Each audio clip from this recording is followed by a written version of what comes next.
Hey guys, what's going on? It's Eli, back with another review video, and we come to the third installment of the James Bond movies. And, well, because, coming straight from the first era of the James Bond films, where the late legendary Sean Connery plays 007. So that's right. And not to mention that the third installment of the James Bond films, and with Sean Connery, is celebrating its anniversary. That's right, guys. I am finally reviewing what pretty much is considered one of the top James Bond movie masterpieces. Am I right? I don't think I'm wrong, but yeah, that's right. Goldfinger. Yep. Goldfinger from 1964.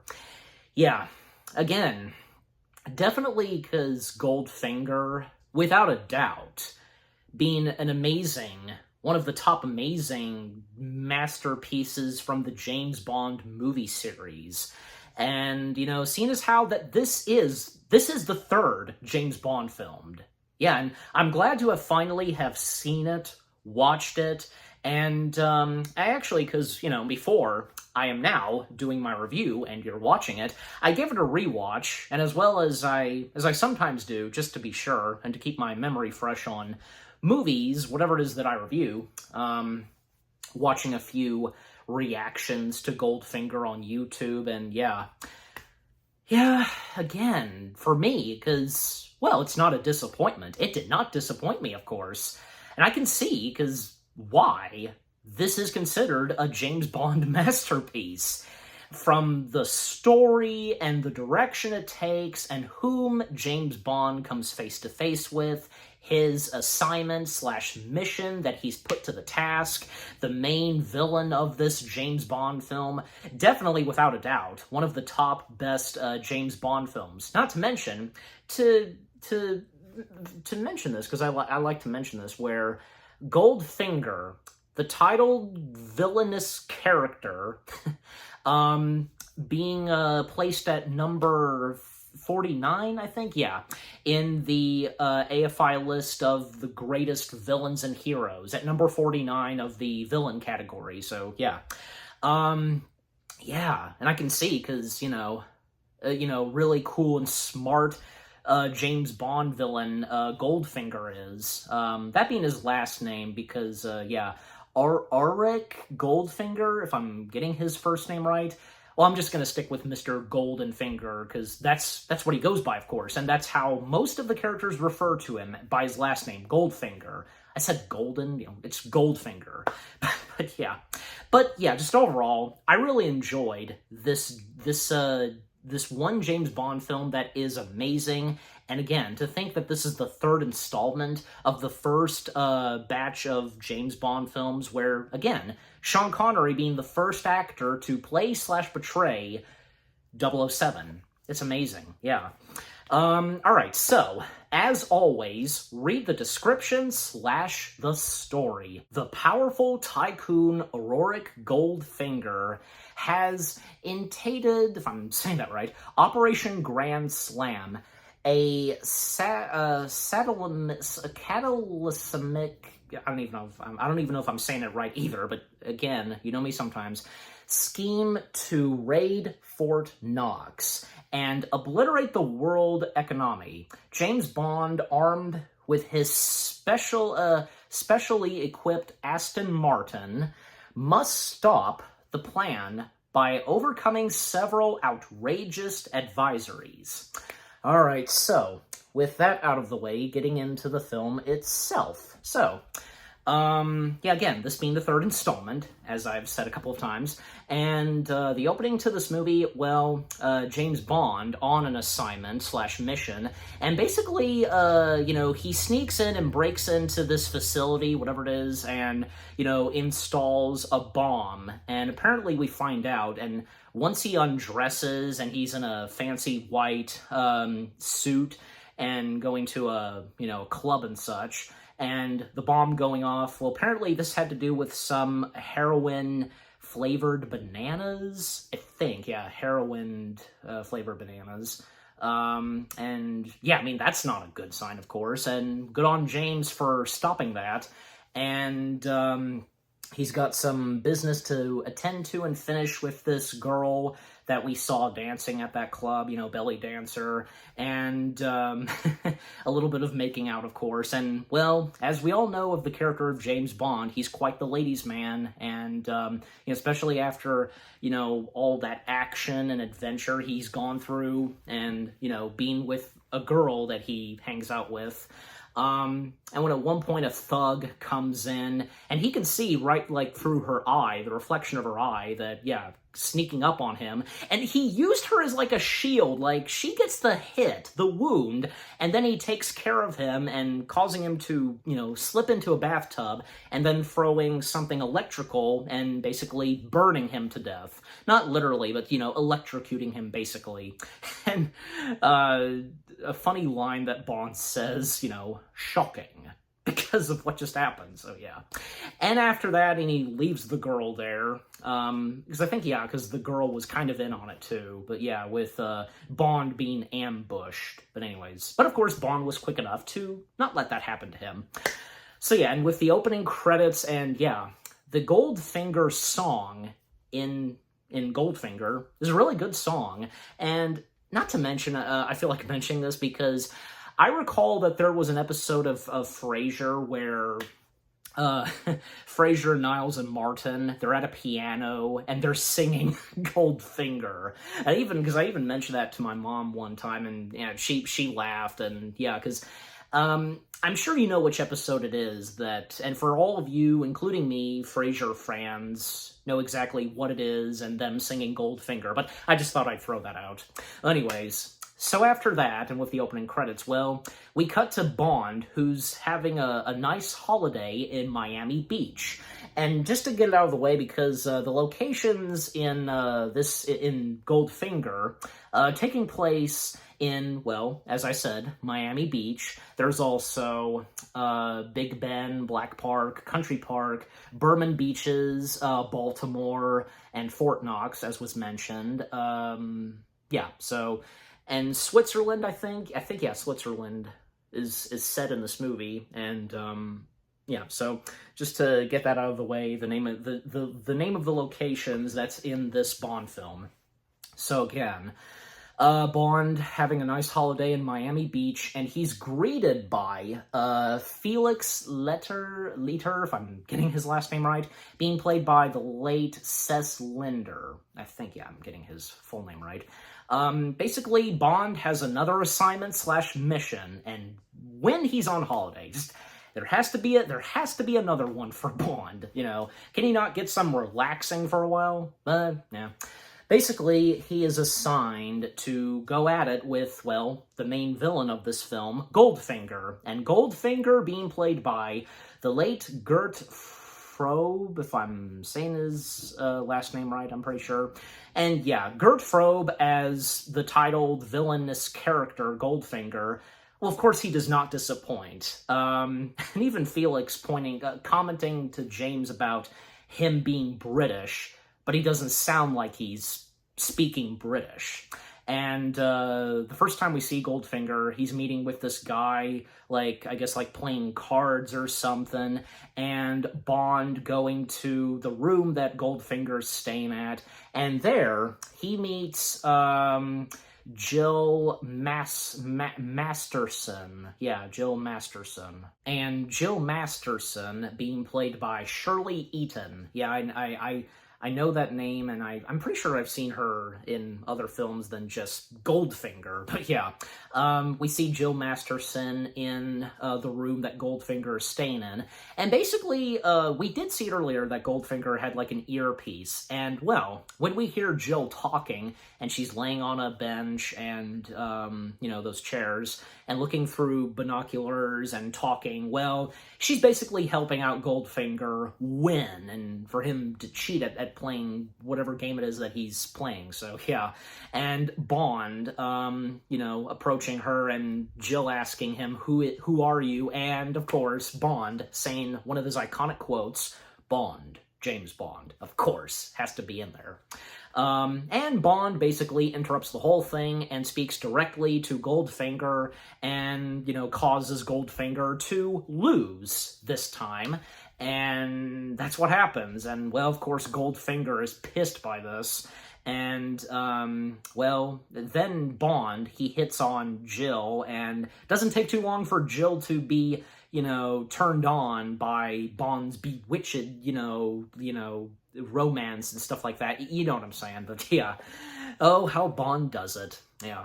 And, well, later on, because, we see Bond and Jill having a great time together, and he, at one point, is, Bond receives a phone call from Felix, and so on, and then, after that, well, Bond, getting a drink from the fridge, and then, out of nowhere, somehow, managed to break into the room they're staying in, and, well, behind Bond, someone is about to, I guess, we see about to whack him, and that's what he does, by the neck, knocking him out unconsciously. And when he wakes up a little later, what happened next? And something was going to happen to Jill, right? Well, when he is conscious and such, he wakes up, Bond then sees, and when he turns on the light, that something happened to poor Jill. She's flat in bed, and she's covered and painted with gold paint, and she's dead. And that being an iconic moment in Goldfinger, that's an iconic shot where we see the lifeless body of Jill, covered in gold paint, flat on the bed. Not to mention because, in the James Bond films with Daniel Craig, in the second one, they did something like that. You know what I'm talking about. So yeah, because it's obvious, and a little nod to what happened to Jill flat in bed and what she's covered in, so yeah. It's unfortunate, and, well, because she failed and upset Goldfinger, so, yeah. And so, back at headquarters, and, well, once again, seeing M being played by the late Bernard Lee, Bond talking about what happened to Jill, and, for a little while, because M is kind of upset towards Bond, and M is not so sure about, Bond and what's going on with him, and basically warning Bond that, he can be replaced by 008 and doing the job better than he can. But Bond assuring M that he can do this, and what he's gotten himself into, and being assigned to, take on Goldfinger and stop his evil doings. And M has Bond meet with him later at dinner, and wearing a fancy suit, to meet with some other gentlemen and to discuss about, well, Goldfinger, and what Goldfinger is doing, and what Bond needs to specifically do. And there's a moment between Bond and Moneypenny, once he gets out of M's office, a moment between him and Moneypenny, because, Moneypenny being played by Lois Maxwell, just Moneypenny offering herself to Bond, her having romantic feelings towards Bond, but, not to be harsh on her, but Bond, he's not interested, and so on, because what he tells Moneypenny specifically. And I like how M, corrects Moneypenny that he will be having dinner with him, so, yeah. Yeah, and so, yeah, again, Bond and M at dinner, and this big table that they're at, and meeting with some other, gentlemen, and again, discussing about Goldfinger, and what Bond is going to do next, and, that's when we then see Bond meet with good old Q, yeah, and Q being played by the late Desmond Llewellyn. Yeah, I think I'm getting his last name right. And I know I've probably talked about this before in the last two Bond films that I reviewed, where, yeah, Desmond Llewellyn, he would go on to play Q until he would sadly pass away. And if you know, you know, yeah. So yeah, Q giving Bond the gadgets and equipment that he's going to need on this assignment slash mission to take on Goldfinger, and this is the first time, yeah, and because I did look this up and I didn't realize, and when I had watched the first two Bond films and up to this, that this is the first Bond film, and very fitting, and since, well, Goldfinger, this being a great Bond film, just, this is the first time, and as I read in the description slash the story, we see James Bond's iconic car, the Aston Martin. Yeah, this is where the Aston Martin first debuts in the James Bond movie series, in what better way than Goldfinger, that being Goldfinger. So yeah, the first appearance of the Aston Martin. And Q giving Bond the, gadget and equipment talk, and, giving him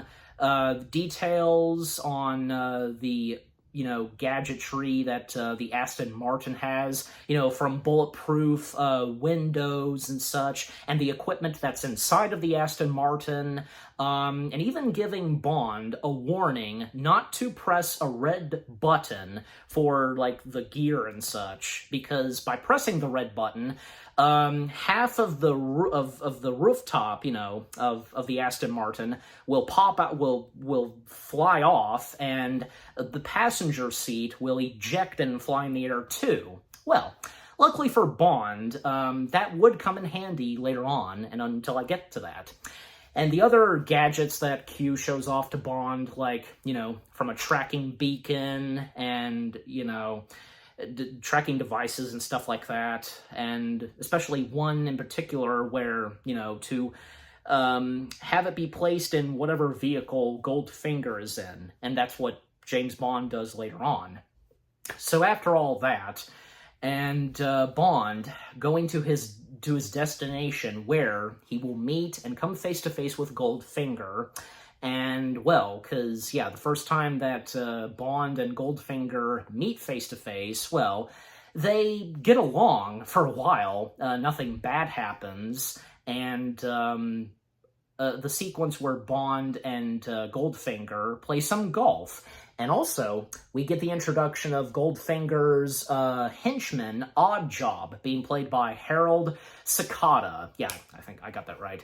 Tosh Tago, I'm sure, because is that supposed to be a nickname for Harold Sakata? I guess. I mean, that's what I'm looking at. As always, I have IMDb up, and that's what's listed, but anyways. So yeah, and by the way, Oddjob is whom we technically saw earlier, knocking out Bond, and thus, what happens to poor Jill. And Oddjob, according to Goldfinger, he is a mute. He never in the entirety of this movie does he speak. He only grunts and makes noises. And yeah, he's a very silent, evil henchman, yeah. And, and also another shout out to my mom, because when talking about Goldfinger and Oddjob, from Oddjob and Jaws being some of the best two evil henchmen in any Bond film. Yeah, without a doubt. And if any of you know Jaws in the Roger Moore James Bond films, yeah, so definitely. So yeah, the sequence where they're playing some golf, and James Bond causes Goldfinger to lose at golf by switching one of the golf balls, and yeah, it's pretty funny. And well, again, things go pretty well at first between Bond and Goldfinger. They're at peace for a while, not going at each other's throats. And we also see that Oddjob has a technique with his top hat. Well, not top hat, it's like a bowler hat or something, the hat he wears specifically, by throwing it. And he throws it at a statue. The hat that Oddjob wears is very deadly, because by throwing it as a demonstration at a statue, slicing the head of a statue, yeah. And like I said, the hat that Oddjob is wearing specifically, a very deadly weapon. However, Oddjob, and obviously Goldfinger, managing to make a hat like that and for it to be a deadly weapon, just It's amazing. And then at one point, well, Bond, he slips in a tracking device and, well, to follow and, and go after Goldfinger wherever his next destination is. And the more we learn about Goldfinger, well, because he has a love for gold. And what he does with gold specifically, yeah, and what his devious plans are with gold and such later on in the film. And so, yeah, Bond following Goldfinger to his next destination, and at one point, as Bond is following Goldfinger, in cars and in the Aston Martin, well, someone behind Bond is trying to proceed and just to make her way. And, well, little does Bond know who it is and, what this woman is doing. And we don't know just yet. But when Bond is still spying and watching over Goldfinger, well, this lady, who got by Bond, we think at first that maybe she's shooting at Bond, and well, when they're out on the road once again, and when she's trying to get past Bond once again, well, he kind of is blocking her way, but then lets her proceed, but then uses the gadgetries that are a part of the Aston Martin, and by cutting her car and, popping the tires. And, well, he thought that, yeah, she was trying to shoot at him. But when he finds out later on that, well, she wasn't trying to shoot for him, she was going after, and her target was Goldfinger. And Bond finds out that Tilly Matterson, being played by Tiana Mallet, well, she is the sister of Jill Matterson.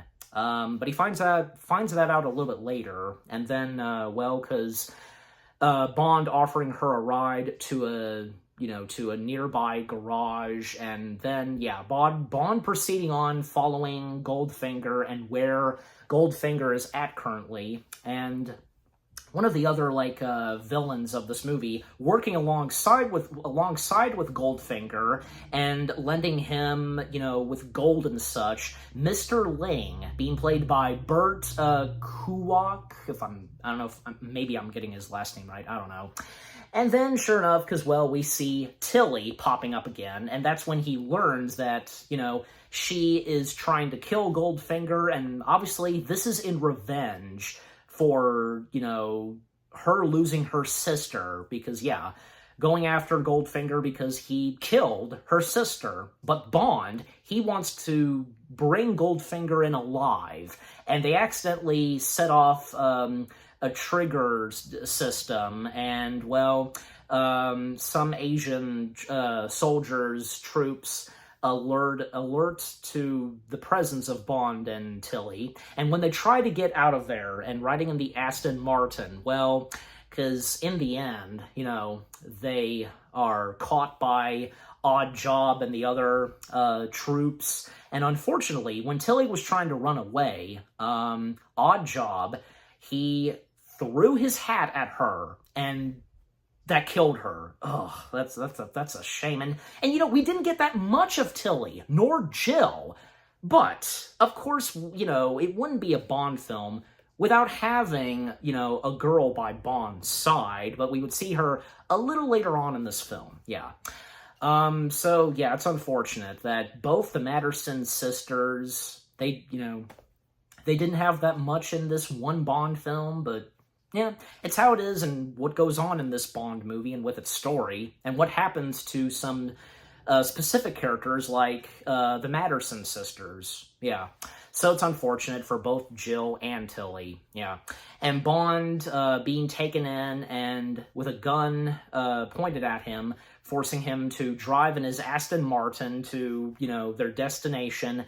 But clever of Bond, because this is when one of them, the one that has a gun at him, it gives him the best opportunity to push the red button and eject the passenger seat, and that's what happens. And Bond trying to make an escape, and even say when there was one moment that they had to get past a gate, and an elderly woman, had to, lift the gate open, and she's in on it too. Like, she whips out a gun trying to stop Bond, and oh my gosh, kind of didn't see that coming, did you?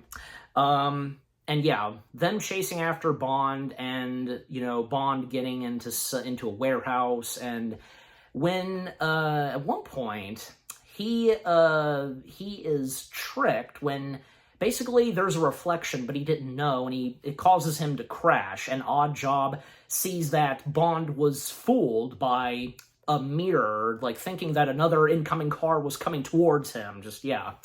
And then, another iconic moment that we see next in this movie, well, is when Bond is captured, and he's, you know, locked on a table, basically, and yeah, Goldfinger is there greeting Bond and showing off an industrial laser and how powerful this laser is, and what Goldfinger is going to do with this industrial laser, and, you know, the laser being turned on and slowly making its way to Bond, like, right at his crotch, literally. It'll basically slowly and painfully, like, slice him in half, pretty much. But of course, you know, knowing the James Bond movies, like, you know, of course, you know, Bond's not gonna die, but how's he gonna get himself out of this situation with that laser coming slowly towards him? And another iconic moment, like, you know, lines, that is, Bond asking Goldfinger, "Do you expect me to talk?" And Goldfinger's, his response is, "No, Mr. Bond, I expect you to die." That's so good, yeah. And Bond, you know, trying to think of something and to save his life, and how quick he can be, well, just basically, you know, telling Goldfinger that, you know, if he dies, then, well, 008 will take over, and Goldfinger, that doesn't bother him, and even saying to Bond that, you know, he can, you know, he'll do a better job and such. And then, Bond then says to, Mr. Goldfinger, the mentioning of Operation Grand Slam, and, you know, Bond knowing this and such, and, somehow, and, you know, good thing, yeah, and lucky for Bond, because this managed to convince Goldfinger to spare Bond's life, and Bond being very more important now to Goldfinger and such, and the situation that Bond is in, and so on, yeah. So yeah, Goldfinger, sparing Bond's life, but, you know, still keeping him hostage and having him tranquilized, not killing him, thank goodness, and Bond, awakening later on, finding himself in a plane where he is greeted by, who would technically be, another one of the main Bond girls of this Bond film, Pussy Galore, being played by Honor Blackman. Yeah, I think I got that right. Honor Blackman, I think, yeah, that's it, yeah. Honor Blackman playing Pussy Galore, and who is a skilled pilot and working alongside with Goldfinger. She's on Goldfinger's side, and some of the, stewardess, one of them being Mei Li, if I'm getting that right, being played by Ma Ling, attending to Bond, and, well, Bond going to change his wardrobe in the bathroom of the plane, and Pussy Galore having her, Mei Li, you know, keep watch on Bond, but Bond quickly realizing that there are some, like, door holes where she can watch him, and cleverly blocking them, and even when at one point, because he puts on some shaving cream, but, like, squirting the shaving cream on the mirror, God, that was funny. And at one point, one of the tracking beacons that Bond has, and for him specifically, basically storing that in one of his shoes. Yeah, very clever that one of his, like, I guess for both shoes, having some gadgetry to them, and, well, by storing the tracking beacon that he has in one of his shoes. So, yeah. So eventually, yeah, because they make their destination, yeah, because Pussy Galore told Bond that, they would be landing in Baltimore. So yeah, and where Goldfinger is now where he's currently at now. And Bond when they arrive, like at one point Bond is taken to his quarters, which is literally a jail cell. But at least, it has a nice comfortable bed, so that's nice for at least.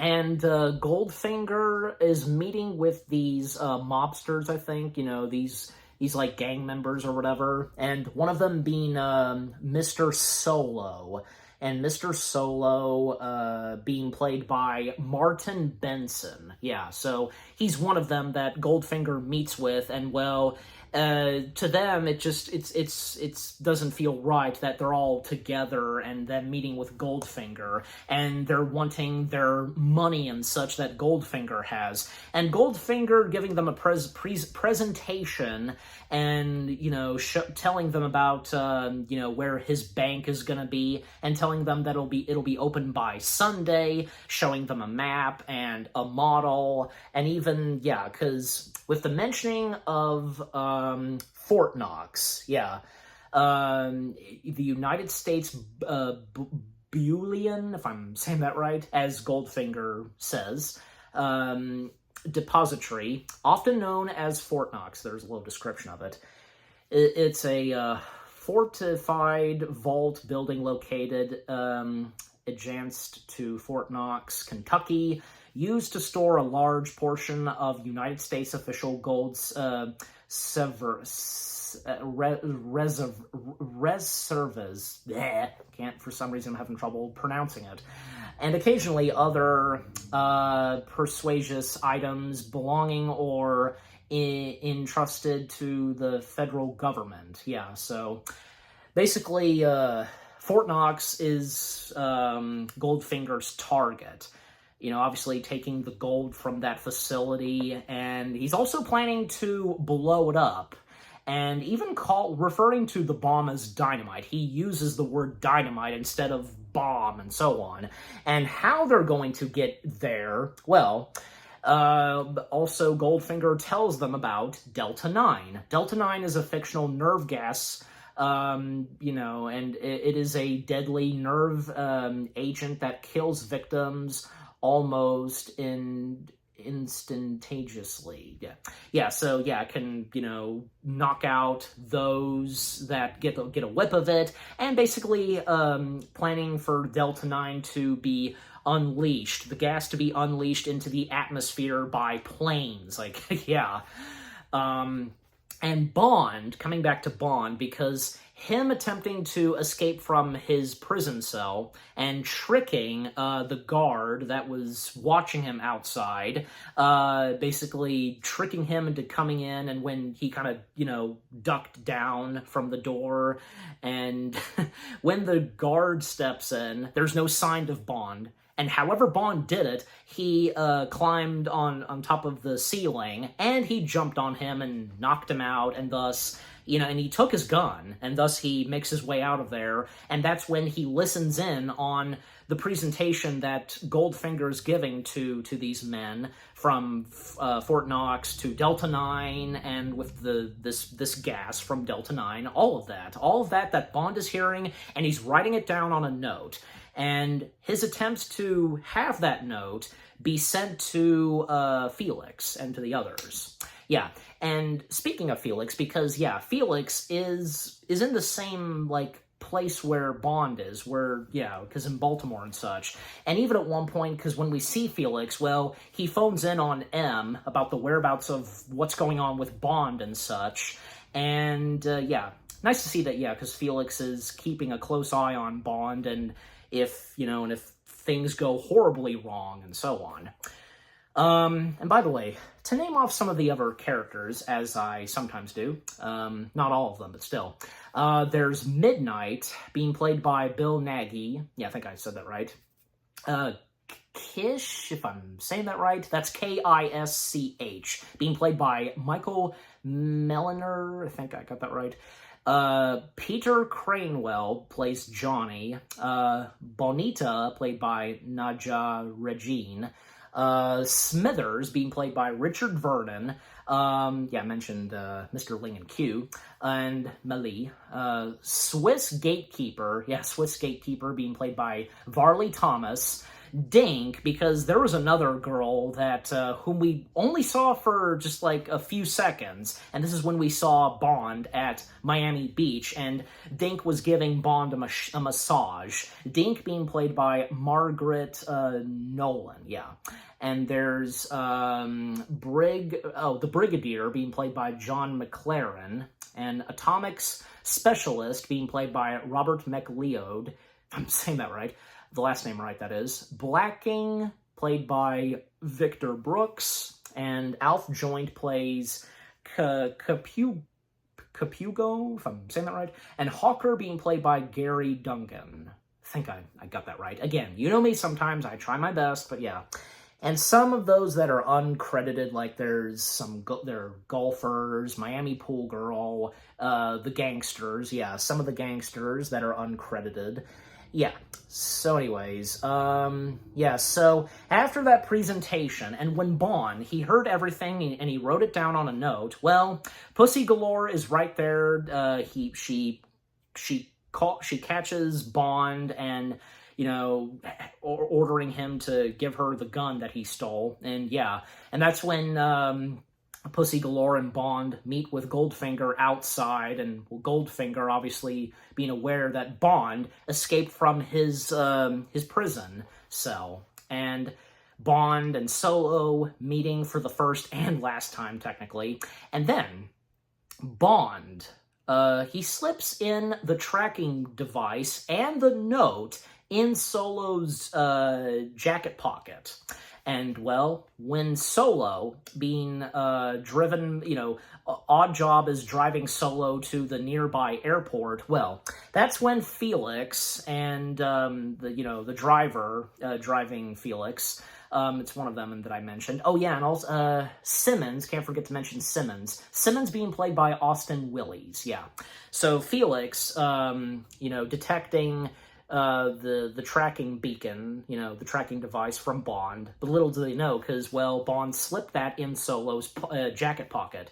So they follow it, and, Oddjob, he's not letting Mr. Solo off the hook. And even after, Mr. Solo, lucky him for a little bit, because he got out of the room where all the other gangsters were, because demanding his money, and which he got it, but the other gangsters, in the room where Goldfinger gave them that presentation with Fort Knox and such, they were gassed. Like, the Delta 9, they got a whip of that, and they were done for.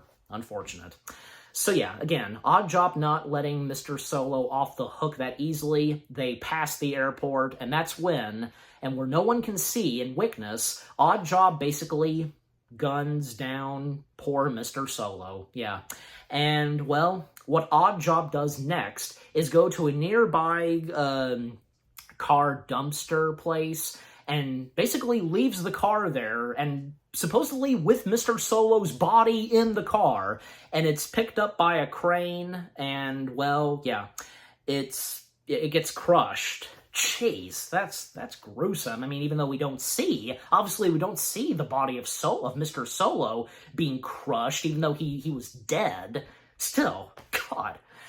Anyways, and then coming back to Goldfinger, Pussy Galore, and Bond, and Goldfinger and Galore, they have this little talk, and what Galore is going to do next, and I guess, for retirement or so on, and then Bond stepping in, and a moment between Goldfinger and Bond, and when Bond finds out more information and details what Goldfinger is going to do at Fort Knox. Have I been saying Red Knox? Yeah. Fort Knox. It's Fort Knox. Again, Bond getting more information and full detail what he's going to do at Fort Knox. And basically, because he is going to blow it up, as was mentioned.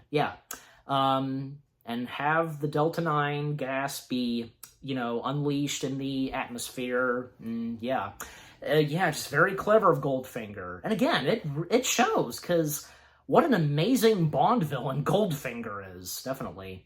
And then after that, because a moment between Bond and Pussy Galore, and Bond just trying to win over Pussy Galore, and how earlier in the film she gave Bond a heads up that she's not amused and such by what Bond could do, but yeah, that did not last long, because they find themselves in a cabin and, with hay and such, in a barn cabin, and a moment between Bond and Pussy Galore where they flip one another, and in the end, well, Bond succeeded, winning over Pussy Galore's heart and making out with her and such, yeah.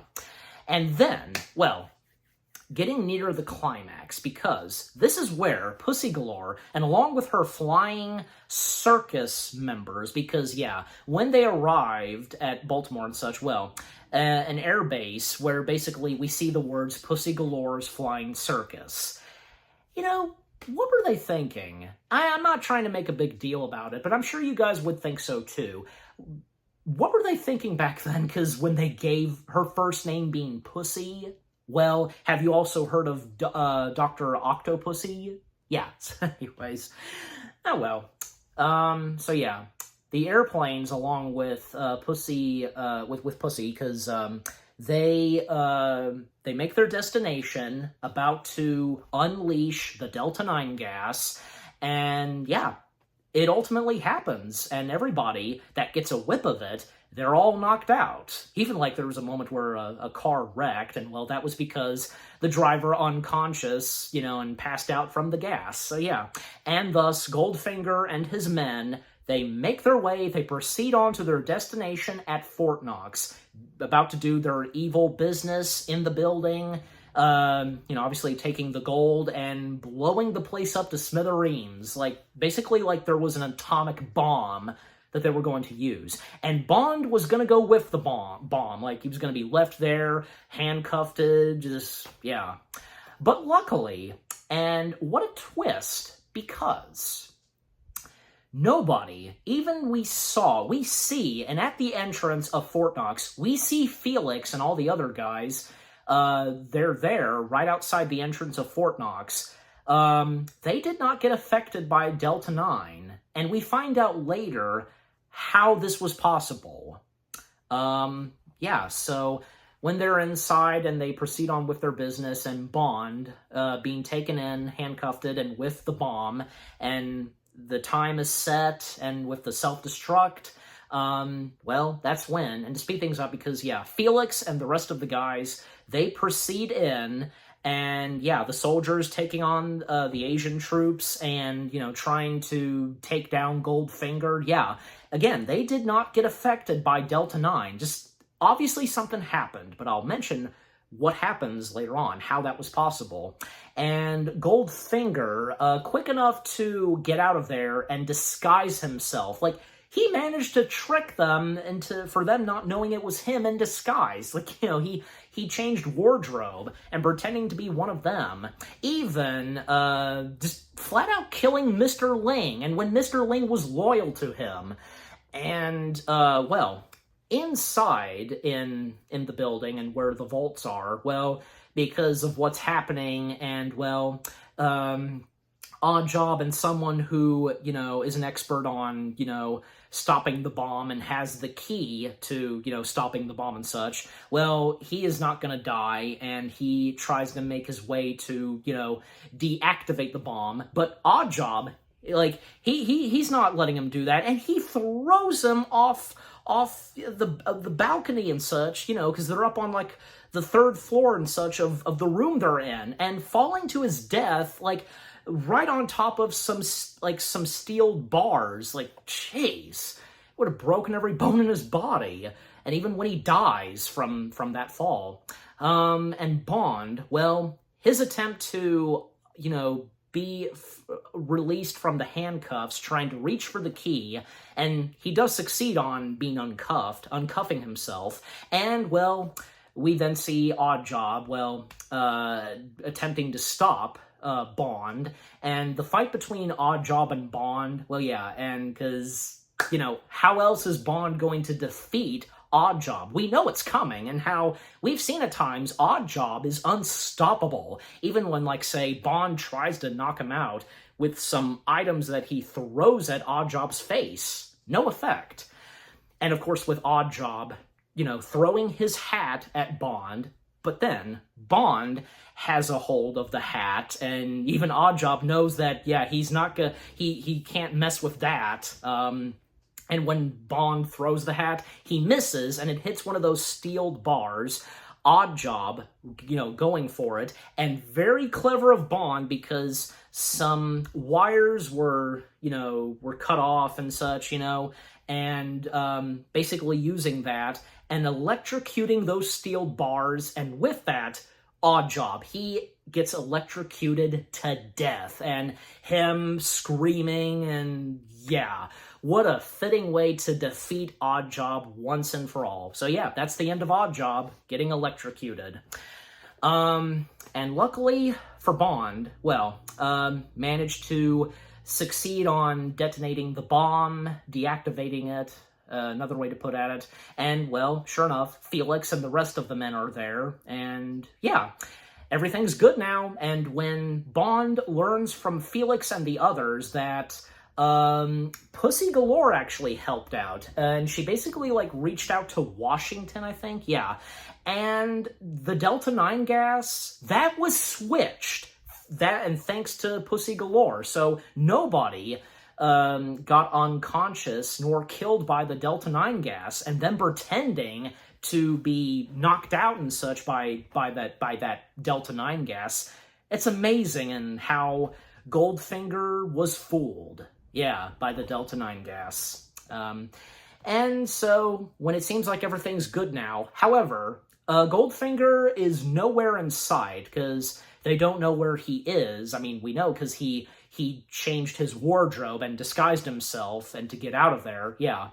And then we see that Bond is being transferred to go to Washington, D.C. to meet with the President of the United States to thank Bond for his heroic part of basically saving the day and what he did at Fort Knox and such. Yeah, all that he did. And Bond, saying that it was nothing, but Felix telling Bond that the president doesn't know that and such.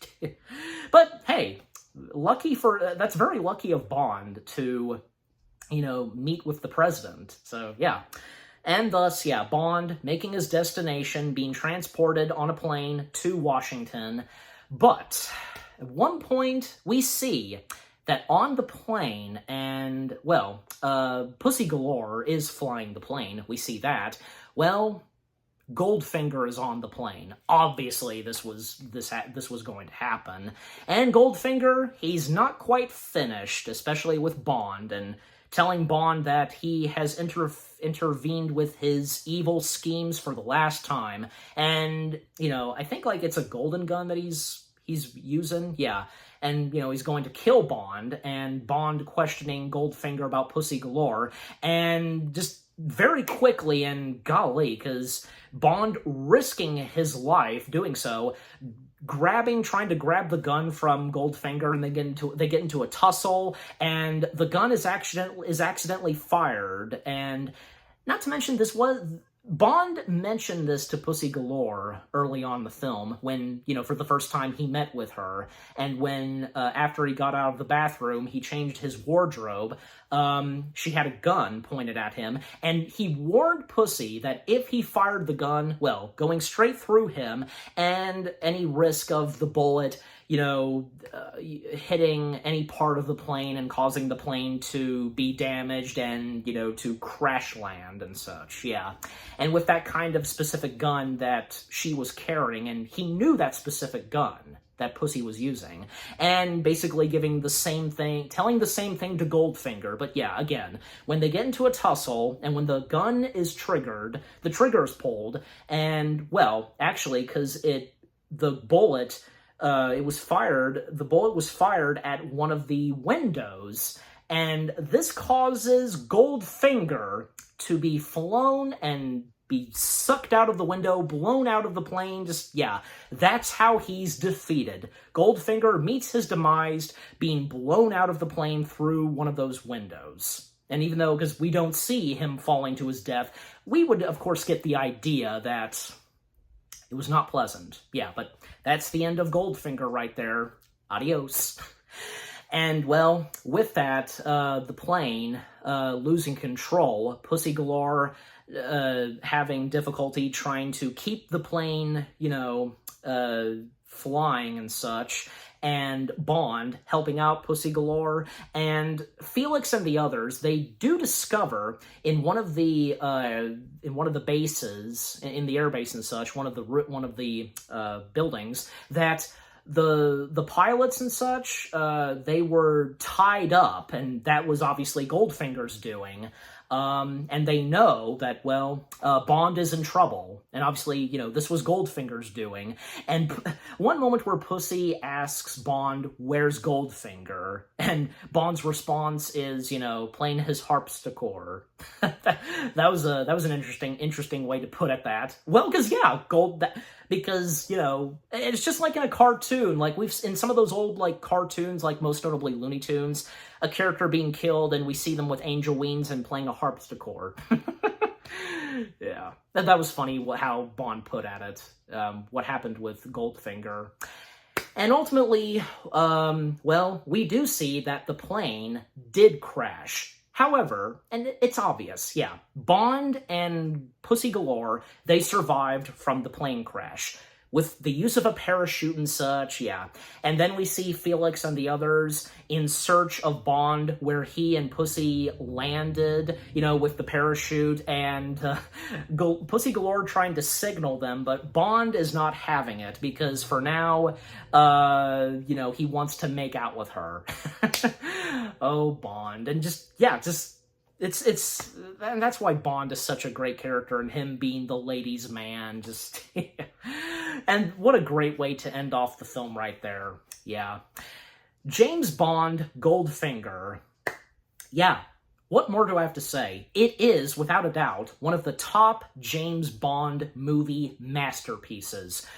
The story from beginning to end of Goldfinger is really good.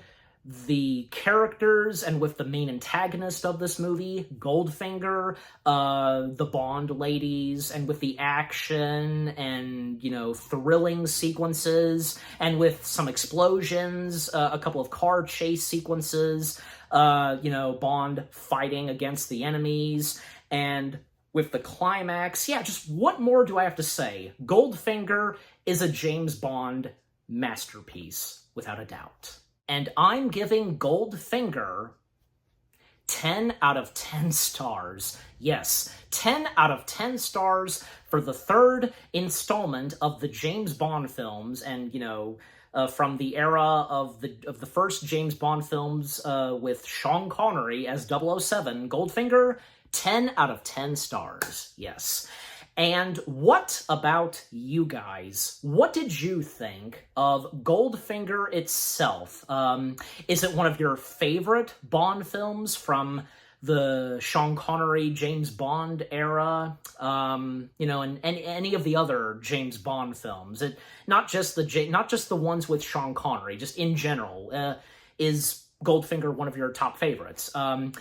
And what did you enjoy the most in this movie? And, especially with the titled villainous character Goldfinger, and with all the other characters that was in this film, and also one of the top best evil henchmen of the Bond films, Oddjob, and with the Bond girls in this Bond film, and with the twists and surprises, and what Goldfinger was plotting in Goldfinger, yeah, and also the music and score, yeah, that was pretty good too, and with its theme song, just, yeah. Overall, what do you think of Goldfinger itself, and with what I've had to say, my review, and yeah, what did you think of my review? Leave comments and give this review video a like, as always.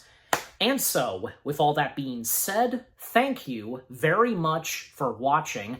I hope you guys enjoyed my review of James Bond, Goldfinger. More review videos are coming your way. They're going to be awesome. Keep looking forward, and I'll see you guys in the next video / review. And stay tuned later tonight. Well, the next film I'm going to be reviewing, well, we go from one film that's about a agent, 00 agent, in this case 007, to a film that's about a detective, a clumsy detective, and, you know, he first had to solve the case that had to do with the Pink Panther, and now, in this film, you know, not being shot in the dark. How else was I supposed to, you know, describe? But yeah, you know what's next. Again, stay tuned for that. Take care, happy anniversary to Goldfinger, and until the next James Bond film, which being Thunderball, peace out.